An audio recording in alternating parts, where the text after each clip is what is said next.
Salut, c'est Maître Jack. On vient de voir comment on rangeait les mots dans l'ordre alphabétique. On s'intéresse maintenant au dictionnaire. Alors, pourquoi utiliserait-on un dictionnaire? On va utiliser le dictionnaire pour plein de raisons. Pour connaître l'orthographe d'un mot, pour connaître le sens d'un mot, pour avoir des renseignements sur ce mot.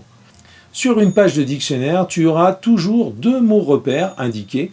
Le premier mot de la page et le dernier mot de la page. Par exemple, ici, premier mot de la page, abonné, dernier mot de la page, abréviation. Ce qui veut dire que tu trouveras sur cette page les mots qui sont entre abonné et abréviation dans le dictionnaire. Comme ces mots, en général, sont placés en haut à droite, tu peux t'en servir pour feuilleter très vite ton dictionnaire et retrouver facilement un mot. Tu peux utiliser le dictionnaire tout simplement pour vérifier l'orthographe d'un mot. Si tu n'es pas très sûr de l'orthographe d'un mot, le dictionnaire est un outil utile pour vérifier cette orthographe. Si tu n'as pas compris un mot dans un texte, tu peux utiliser le dictionnaire pour comprendre un mot.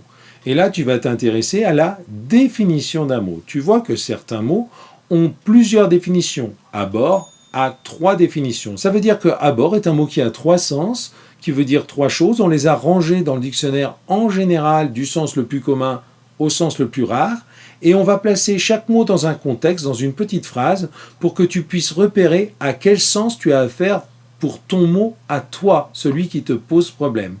On peut également te donner un mot de sens voisin, un synonyme, ou un mot de sens contraire. On peut te faire une petite phrase pour t'expliquer précisément ce qu'est le mot. Et c'est l'ensemble de tout ça qui te permet de comprendre un mot. Tu trouves également dans le dictionnaire des informations sur ce qu'est le mot. Par exemple, si tu as affaire à un nom, tu verras apparaître la petite lettre N. N pour nom. NF, nom féminin. NM, nom masculin. Si tu as affaire à un adjectif, tu verras apparaître la mention adj, ADJ. Et souvent, on te propose l'adjectif au féminin et au masculin. Si tu observes la mention adv, c'est que tu as affaire à un adverbe. C'est bien pratique de le savoir puisque les adverbes sont invariables et que la seule écriture possible est donc celle du dictionnaire. V signifie verbe.